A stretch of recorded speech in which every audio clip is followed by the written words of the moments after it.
now a couple of days ago. Gary Lightbody of Snow Patrol came by to talk about the 20th anniversary of their fourth album, Eyes Open, and they have big plans for a deluxe reissue. This is Absolute Radio. Gary, welcome to Absolute Radio. Thank you very much, Claire. How are you doing? I'm doing really well, yes. It's funny because you say you don't often like to look back, and I'm the same as you, but we're going to spend quite a chunk of our time today looking back. Yes. 20 years, Gary, 20 years. I know you've done this. Time ago. You've done this for the Final Straw album, but let's talk about Eyes Open. What was interesting, let's just go back to Final Straw, because that was quite a big album in your career anyway, because that was kind of the make or break album for you, wasn't it? Yeah, we called it Final Straw for a reason. Yeah.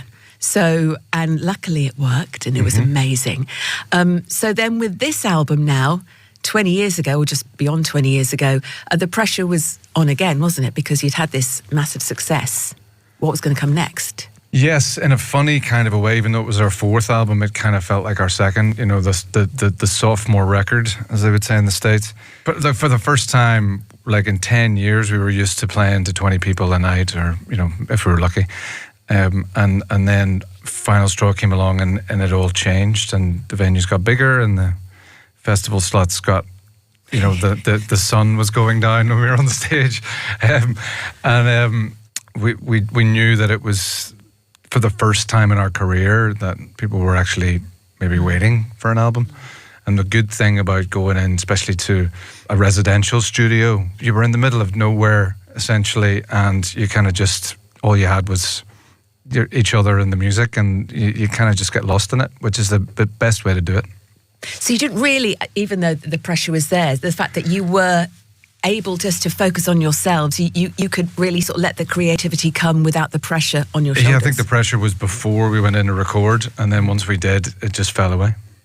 So you're revisiting now these all the tapes you would have made back in the day and re-listening to what you did. Obviously, the final tracks that made it onto the album, but there must have been so much more that has been safely tucked away. Where's it been, Gary? Well, Nathan Connolly. Hello to Nathan Connolly. Hello to Johnny McDade. Nathan is the keeper of our archive. He is brilliant at that stuff. He remembers everything, and also gets. Has all the cassette tapes that the original demos were done on, and all these sort of things. It's amazing. And we found some really, really interesting things. Well, Nathan, found some interesting things and sent them to us. But there's also some things that didn't make this 36-track album or whatever it is, because I just was like, no.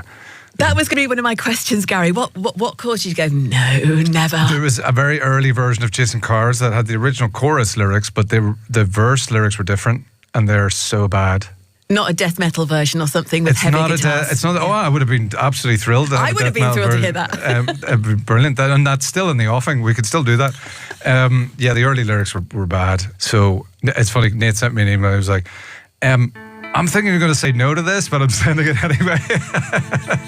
I was like, yep, that's a no. We'll do it. Look at the world. Snow Patrol and Chasing Cars from their fourth album, Eyes Open, celebrating its 20th anniversary this year with a new deluxe anniversary edition, which is coming in July. More on that later.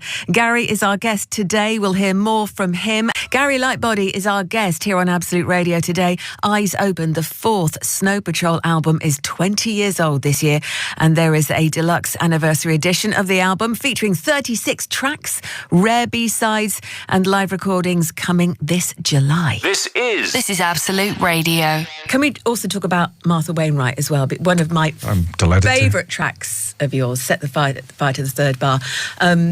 Tell me the story behind that song, because it literally just makes, my heart beat faster and shivers down the spine every time I hear it for all these years. I think it probably is my favourite of ours, and it's because of Martha. Absolutely, she's an absolute genius, an incredible person to be around. Well, I haven't seen her in a long time, and we're going to see her a bit later in the year to do some shows around this record. So we'll be back with her again, which is brilliant. We were listening to her album, her eponymous debut album, constantly in the studio. Well, not constantly because we were recording as well, but like anytime we were listening to music, we were pretty much listening to her. We were listening to Sufjan Stevens. Those were the two sort of artists we were listening to the most, making Eyes Open. And Jack Knifeley, our producer, said, we should get Martha in to sing on one of these songs. And I was like, yes, that'd be amazing. But if she's going to come in and sing, I want to write a song just for her. And I went and Set the Fire. I wrote it very, very quickly. It was a half an hour, start to finish, lyrics, everything, just because I was so excited about her being on it. And but we that's recorded monumental, Gary. Literally you wrote it within half an hour. Yeah, we were in the residential studio, so I went to my room and I wrote it there, and I was back down in the studio again in within 30 minutes, yeah. Wow. And just her, she's so inspiring. So I hadn't even met her yet, and she's already inspiring me. So instead of doing the last day in the studio, we were pretty much done anyway. We went across to Dublin, set up in a studio across the street from the venue she was playing, and she came over and sung it once, and it was perfect. And then she was like, I should sing it again. She sang it again. We used the first take.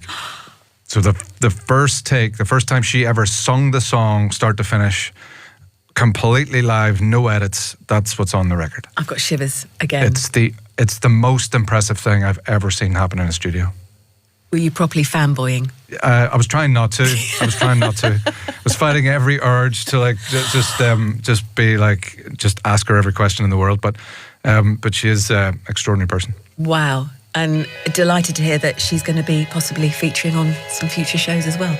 Yes, a couple of shows later in the year. And we're back with Gary Lightbody now, who is already writing material for a new Snow Patrol album. And we got onto the subject of possible future collaborations. This is Absolute Radio. Who else would you love to perform a song with? Just thinking about this new album. The new album? If someone happened to be in the studio next door. I'll tell you what, I couldn't meet her like where she is in her stature, in her abilities in a million years. If I did vocal warm-ups from now until the year of 6,000,005. But somebody I really, really think is the greatest singer at the moment, Ray. I just think she's extraordinary. I would love to do a song with her, but I'd mostly just mute my vocal, and then we just basically just write a song with her, for her, whatever. I mean, she's just extraordinary. But if she ever wants to sing with us, that's great. Yes, please. But yeah, that's the first one I thought of when you said that. I think she would. I really think she would. Well, can we put that out there, please? Can we just put that out there? Yeah, she's something Makes else. note. She's something else. Did you see the version of I Know You're Hurting with the London Symphony Orchestra, Yes, where she's just I sitting did. on the ground the whole way? Yes. You know how difficult it is to sing sitting on the ground, for starters, and then hit every note and then go to that level at the end of the song where she goes to? Oh my God, it's unbelievable. So this 20th edition is going to be incredible. You've put a lot of work. Well, someone's put a lot of work into Nathan it. Connolly, giving him his flowers again, and put an awful lot of work into it. Yeah. He did a great, amazing job. And he's your main archivist, thank goodness. And He along keeps with the being notes. an extraordinary songwriter, singer, well, guitar player, obviously, all yes. the things that he's also great at. But yeah, he looks after all that, and luckily it hasn't been left to me, because my goodness, it'd be an empty room. Does he keep all like the tour passes and the itineraries and all the little notes? I think we've Yeah. got an awful lot of that. Yeah. Yeah. I know that Nicky Wire of Manic Street Preachers, he's the archivist for Manics. He's got everything. Right. Everything. Yeah, but Nate will just remember playing, he'll be like, remember that time, the gig in Boston in 2006? And I'll be like, yeah, I remember being in America in 2006. Thank goodness for him. Can't wait to hear the rest of it. Gary, thank you so much. Thank you. Thank you. Sir. Cheers.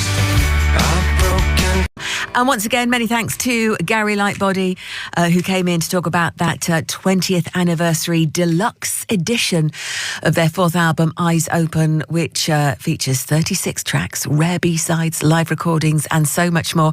My friend Roy also gets a remix on it as well, known as the Freelance Hellraiser. He's a mutual friend of ours, so watch out for that as well. And that deluxe edition of Eyes Open is coming out on the 24th of July to celebrate 20 years.